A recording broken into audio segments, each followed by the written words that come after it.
सो हे champs, कैसे हैं आप सभी? I think that you are very good and very well. इस वीडियो में हम लोग इलेक्ट्रिक पोटेंशियल एंड कैपेसिटी के क्वेश्चंस करने वाले हैं, जो कि एनसीईआरटी बेस्ड क्वेश्चंस है। और हर एक पेज से मैंने 4 क्वेश्चंस उठाए हैं। जितने भी एनसीईआरटी चैप्टर में इलेक्ट्रिक पोटेंशियल एंड कैपेसिटी वाला जो चैप्टर है, उसमें से मैंने हर एक चैप्टर से 5 क्वेश्चन बनाए हैं, जो कि बहुत अच्छे लेवल के क्वेश्चन है। और आप एक क्वेश्चन मिलाना और आपको समझ में आएगा कि यार हाँ, एक्चुअल में क्वेश्चन बहुत अच्छे लेवल के हैं। ठीक है, सो चलिए वीडियो को स्टार्ट करता हूँ बिना टाइम वेस्ट, क्योंकि यार मैं पहले अपने आप प्रचार नहीं कर सकता ना कि मैं ये टेस्ट सीरीज लाया हूँ, इसमें ज्वाइन हो जाओ, ये हो जाओ, वो हो जाओ। ये वही लोग हैं जो, मैं इनके बारे में क्या ही कहूँ, क्योंकि मेरा ऐसा मानना है कि यार मैं जब तक अपने ज़िंदगी में रहूँगा तब तक मैं पूरा और पूरा फ्री कंटेंट दूंगा, पूरा और पूरा फ्री कंटेंट दूंगा। Got it? ठीक है, चलिए क्वेश्चन नंबर 1 देखो। Electric potential at as a point of defined, at a point is a defined. Question बहुत इजी है। क्वेश्चन देखो पहले, electric potential at a point is a defined as, यदि किसी बिंदु पर विद्युत विभव की परिभाषा कितनी है, सॉरी परिभाषा क्या है। तो विद्युत विभव की परिभाषा क्या होती है? वर्क डन और चार्ज, यूनिट चार्ज, या किसी इकाई आवेश पर किया गया कार्य, या प्रति इकाई आवेश पर बल, या प्रति इकाई द्रव्यमान ऊर्जा, या प्रति इकाई आवेश शक्ति। अब बताओ, आपने बहुत अच्छे से फॉर्मूला पढ़ा होगा, V इक्वल टू होता है W अपॉन A। पढ़ा है भाई, ये वाला फॉर्मूला पढ़ा है।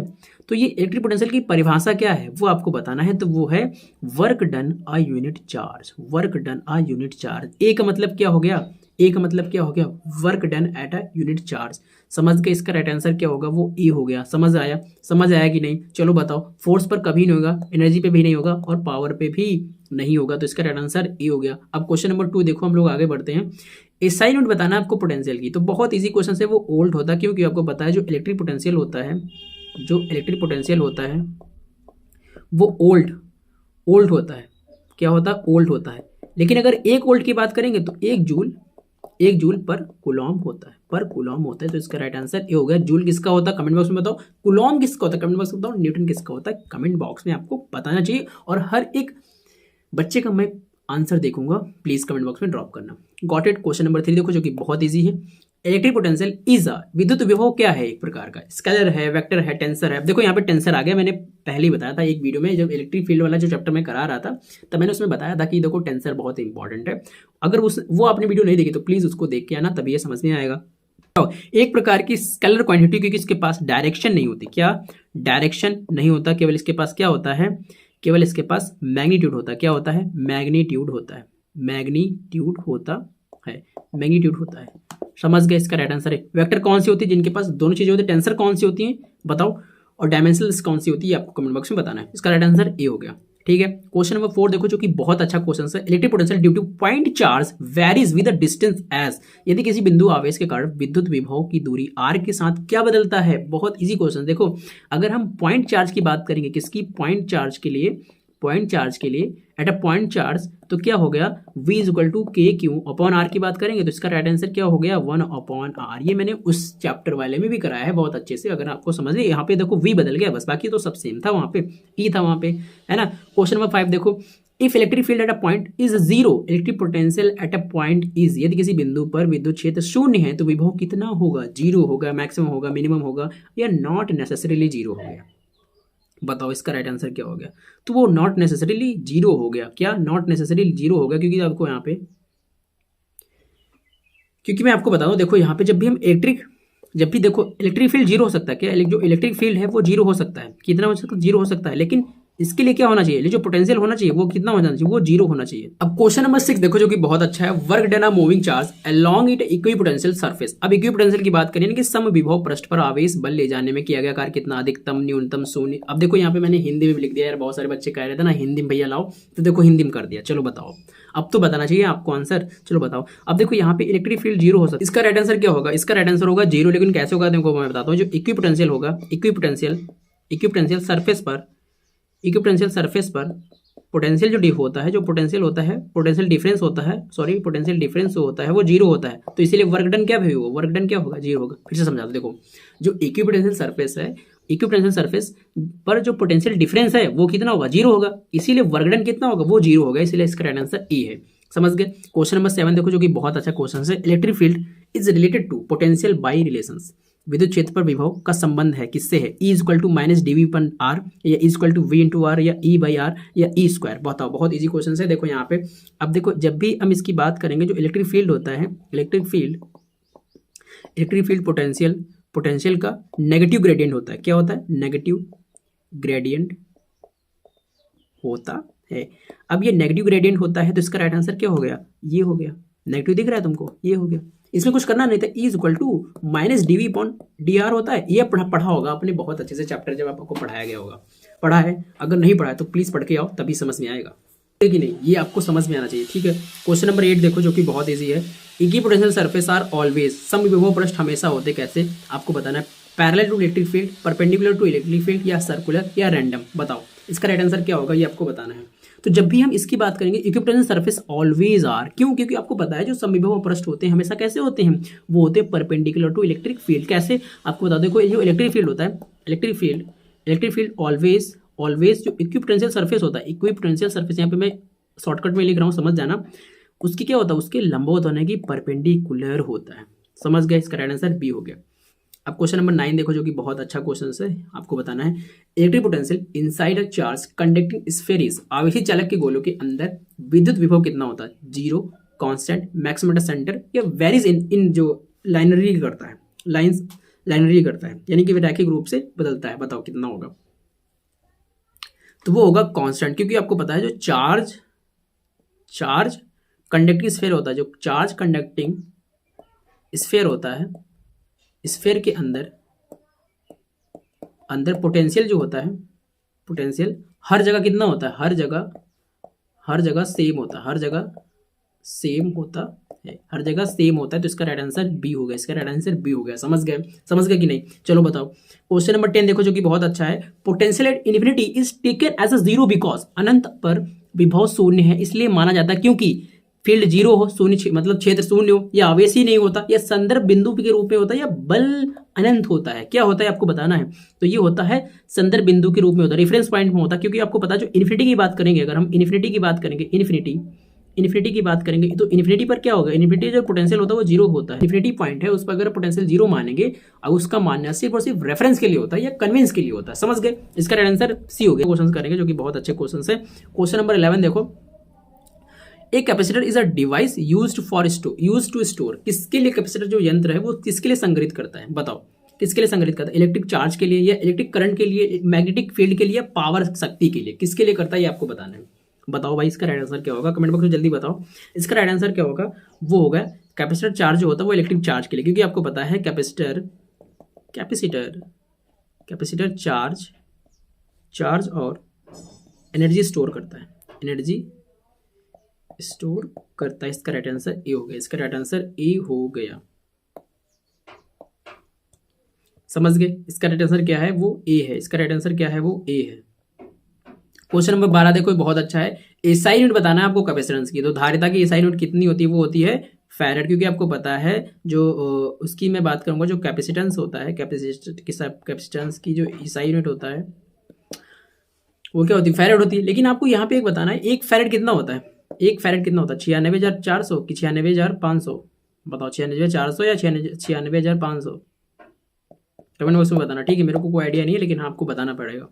ठीक है, क्वेश्चन नंबर 13 देखो, capacitance of parallel plate capacitor depends on. समांतर प्लेट के लिए कैपेसिटर की जो धारिता निर्भर करती है किसके लिए? प्लेट के समांतर, जो प्लेट के क्षेत्रफल पर, या प्लेट की दूरी पर, या डायलेक्ट्रिक जो माध्यम होता है उस पर, या ऑल ऑफ दीज, या सभी पर। किस पे करता है?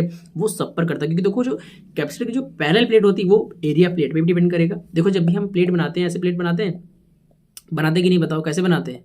मैं तो भूल ही गया, मैंने तो बहुत साल हो गए पढ़ते हुए। डिस्टेंस बिटवीन प्लेट पे, या डायलेक्ट्रिक मीडियम पे, किस पे, ऑल ऑफ दीज पे, किस पे बनाते हैं? वो सारे पे बनाते हैं। लेकिन आपको पता है जब भी हम इसका फॉर्मूला की बात करेंगे तो C इक्वल टू होगा एप्सिलॉन A अपॉन D।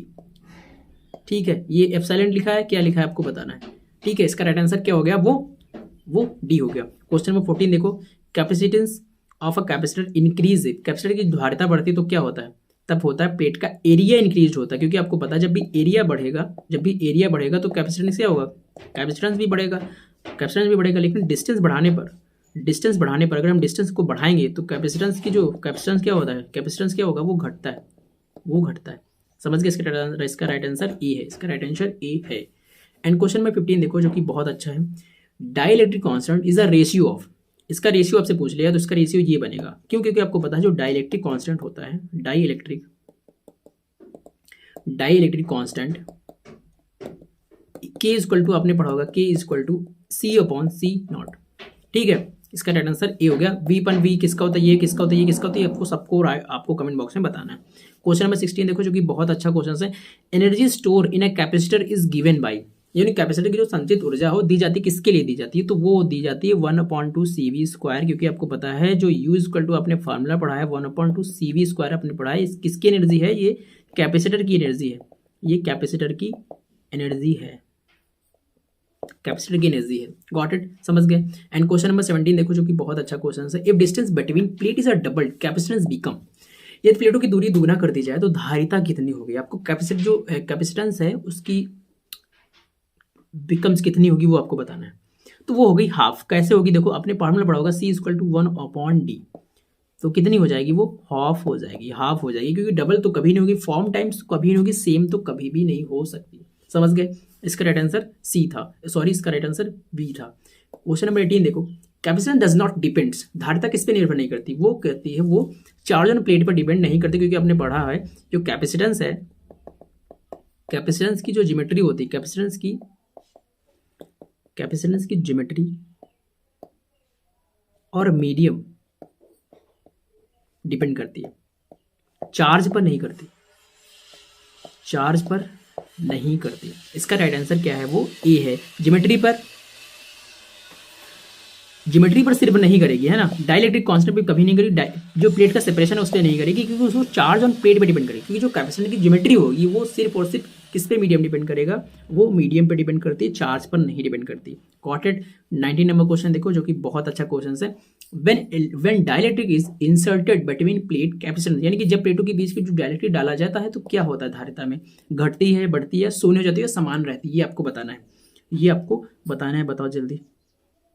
जब भी हम कोई भी, अगर आपके पास प्लेट है, अगर आपके पास कोई प्लेट है, अगर हम प्लेट में इंसर्ट करेंगे कौन सी चीज, डाइलेक्ट्रिक कांस्टेंट, डाइलेक्ट्रिक डालेंगे, कांस्टेंट नहीं, डाइलेक्ट्रिक जब डालेंगे तो C इक्वल टू आपने फार्मूला पढ़ा होगा के सी नॉट, तो क्या हो गया, वो इंक्रीज होगी, वो क्या होगी, जब भी ये C बढ़ेगा तो ये भी बढ़ेगा, इंक्रीज होगी, क्योंकि आपने C इक्वल टू क्या पढ़ा है, C नॉट पढ़ा है ना, तो इसका क्या मतलब, जब ये बढ़ेगा तब ये बढ़ेगा, तो इसका मतलब ये इंक्रीज होगी। समझ गए। इसका राइट आंसर ए था। 20 नंबर क्वेश्चन देखो, इलेक्ट्रिक फील्ड इनसाइड डाइलेक्ट्रिक जो डिक्रीज होगा बिकॉज, क्यों होता है, यानी कि डाइलेक्ट्रिक के अंदर विद्युत क्षेत्र घटता है क्योंकि पोलराइजेशन अकर, चार्ज लीक्स, या रेजिस्टेंस इंक्रीज, या एरिया डिक्रीज करता है, ये बताओ।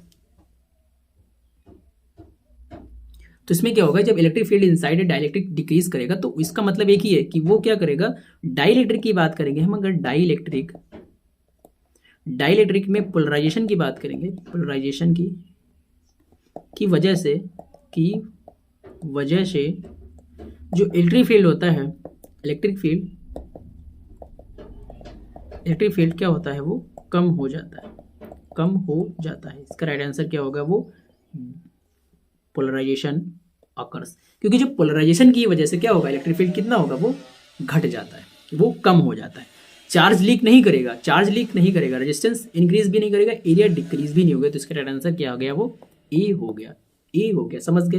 ठीक है। 21 नंबर क्वेश्चन देखो, two capacitance in series combination have equivalent capacitance, यानी कि श्रृंखला संयोजन में धारिता होती कितनी होती है, less than smallest, greatest than largest, equal to sum, या इन्फिनाइट, कितनी होती है ये आपको बताना है। तो बहुत अच्छा है क्वेश्चन, लेस देन स्मॉलेस्ट, क्यों, क्योंकि आपको पता है जो सीरीज कॉम्बिनेशन की बात करेंगे हम, किसकी, यहाँ पे देखो मैं आपको बताता हूँ, जब भी हम सीरीज कॉम्बिनेशन की बात करेंगे, कॉम्बिनेशन में जो इक्विवेलेंट की बात करेंगे, किसकी, इक्विवेलेंट, ओ माय गॉड, इसको मैं मिटा देता हूँ, कलर ही बदल लेता हूँ।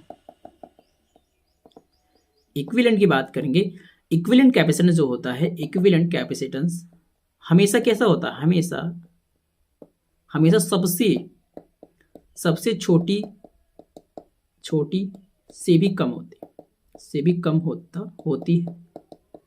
समझ गए। इसका राइट आंसर क्या है, वो लेस देन स्मॉलेस्ट होगा, क्योंकि जो सीरीज कॉम्बिनेशन है उसका इक्विवेलेंट कैपेसिटेंस जो होता है वो हमेशा छोटी से भी कम होता है। अब छोटी क्या मतलब हो गया, यहाँ पे किस चीज का दिया गया, कैपेसिटर दिया गया या फिर इक्विवेलेंट की बात कर रहा है, ये आपको बताना है। ठीक है, ये आपको बताना है। 22 नंबर क्वेश्चन देखो, जो कि बहुत अच्छा है। In parallel combination equivalent capacitance is, समांतर जो संयोजन है उसमें समतुल्य की धारिता कितनी होती है, ये आपको बताना है। बहुत अच्छा क्वेश्चन है, ध्यान से देखो। सम ऑफ इंडिविजुअल इसका राइट आंसर होगा, लेकिन कैसे होगा वो मैं आपको बताऊँ। देखो यहाँ पे जब भी हम पैरेलल की बात करेंगे, देखो पैरेलल की बात करेंगे तो पैरेलल में क्या होता है, जब पैरेलल कॉम्बिनेशन की बात करेंगे तो क्या होता है, वो C equivalent equal to C1 plus C2 plus C। ठीक है, इसका राइट आंसर ये हो गया। तो ये सम ऑफ इंडिविजुअल की तरह काम करेगा, समझ गए। ठीक है, इसका राइट आंसर क्या होगा, ये मैंने फार्मूला आपको बताया, इससे समझ जाना है आपको। ये मैंने जो आपको फार्मूला बताया, इससे समझ जाना है आपको, समझ गए। लेस देन ईच नहीं होगा, एवरेज भी नहीं होगा, शून्य भी नहीं होगा, ये क्या होगा, वो सिर्फ और सिर्फ सम ऑफ इंडिविजुअल होगा, सम ऑफ इंडिविजुअल होगा। गॉट इट, समझ गए। 23 नंबर क्वेश्चन देखो, बहुत अच्छा क्वेश्चन है। Energy density of electric field is proportional to, यानी कि विद्युत क्षेत्र के जो घनत्व है वो निर्भर करती है, किस पे निर्भर करती है, ई स्क्वायर पे, ई पर, ई 1/r, ई 1/e पर, या आर पे, किस पे निर्भर करती है ये आपको बताना है। तो वो करती है ई स्क्वायर पर। क्यों? क्योंकि आपको पता है जो एनर्जी होता है, energy density equal to u equal to, आपने पढ़ा होगा 1/2 ई स्क्वायर, पढ़ा है आपने ये फॉर्मूला, अगर पढ़ा होगा तो ये समझ में आएगा। इसका राइट आंसर ई स्क्वायर है, क्योंकि यहाँ पे देखो ये ई तुमको देखो, बाकी तो सब चीज़ें कांस्टेंट हो जाएगी। यू इक्वल टू आपने पढ़ा होगा ई स्क्वायर, ये बढ़ेगा तो ये भी बढ़ेगा, तो इसका राइट आंसर ई हो गया, इसका राइट आंसर ई हो गया, समझ गए। अब क्वेश्चन नंबर 24 देखो, जो कि बहुत अच्छा क्वेश्चन है, सॉरी इजी क्वेश्चन है। If voltage across capacitor is kept constant inserted dielectric wheel, यानी यदि वोल्टेज नियत रखा जाए तो डाइलेक्ट्रिक डाला जाए तो क्या होगा, इंक्रीज करेगा चार्ज या डिक्रीज करेगा चार्ज को, या नो चेंज होगा या जीरो चार्ज होगा, ये आपको बताना है। तो वो क्या होगा, वो इंक्रीज करेगा चार्ज को। कैसे? क्योंकि आपको पता है जो बैटरी होती है, जब भी हम बैटरी को कनेक्ट करेंगे, बैटरी कनेक्टेड, जब बैटरी को कनेक्ट करेंगे तो V कितना हो जाएगा, V कांस्टेंट रहेगा। V जब कांस्टेंट रहेगा तो आपने फॉर्मूला पढ़ाएगा कि C अगर बढ़ेगा, कैपेसिटेंस बढ़ेगा तो Q इक्वल टू, आपने CV पढ़ा है, CV जब पढ़ा है तो यहाँ पे चार्ज भी बढ़ेगा, क्योंकि देखो Q इक्वल टू CV होता है, जब ये C बढ़ा है तो Q भी बढ़ेगा, तो चार्ज क्या होगा, वो बढ़ेगा, समझ गए। इसका राइट आंसर बहुत ईजी था। और आप स्टोर्स एनर्जी इन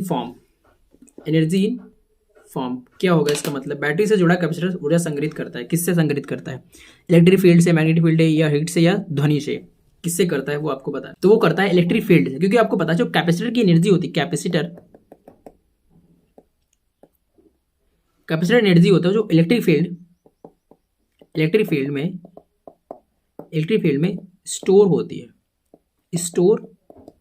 है, इसीलिए वो, क्योंकि जो कैपेसिटर की एनर्जी होती है वो इलेक्ट्रिक फील्ड में स्टोर होती है, इसलिए क्या करेगा, वो विद्युत क्षेत्र पर क्या करेगा, वो संग्रहित करेगा, समझ गए। 26 नंबर क्वेश्चन देखो, capacitance is isolated conductor depends on, ये निर्भर करती है, ये आपको बताना, जो कि बहुत इजी क्वेश्चन है। चलो बताओ भाई, 26 नंबर का राइट आंसर क्या होगा, ये आपको बताना है।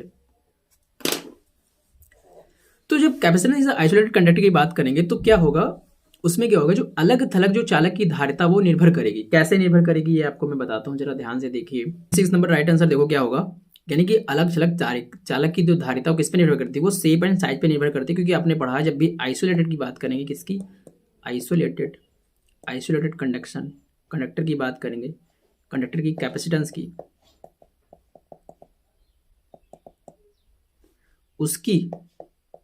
उसकी ज्योमेट्री पर डिपेंड करेगा। अब ज्योमेट्री किसकी होती है, शेप और साइज की, ज्योमेट्री पर डिपेंड करता है। तो इसका राइट आंसर ए हो गया, ठीक है। 27 नंबर क्वेश्चन देखो, potential difference between plate is a proportional to, प्लेटों के बीच विभवांतर जो होता है समानुपाती होगा किसके, चार्ज के, या कैपेसिटेंस के, या डाइलेक्ट्रिक कांस्टेंट के, या एरिया के, किसके होता है ये आपको बताना है।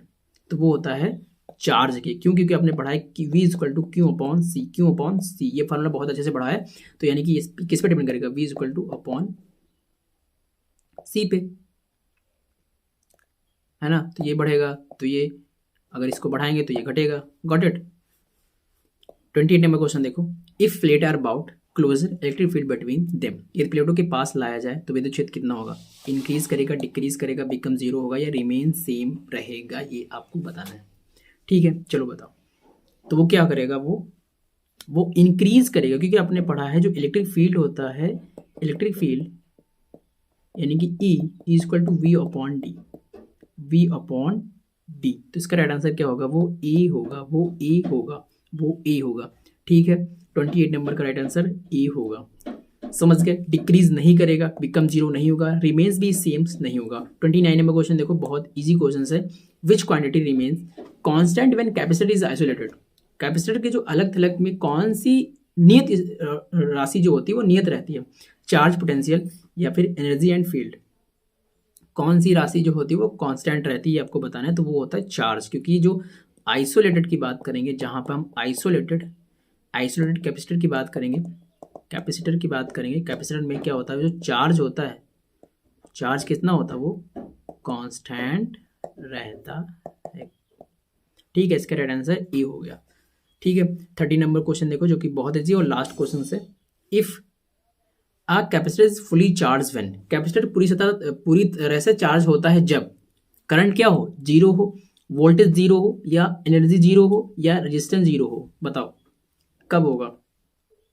वो करेगा जब करंट बिकम जीरो हो। क्यों? क्योंकि आपने पढ़ा है जो कैपेसिटर होता है वो फुली चार्ज तब होता है जब डीसी करंट कितना होता है, डीसी करंट जीरो होता है। कितना होता है? डीसी करंट जीरो होता है, तब जाके करंट क्या होगा, वो जीरो होगा, वोल्टेज पे नहीं, बिकम्स एनर्जी पे नहीं, और रेजिस्टेंस पे भी नहीं।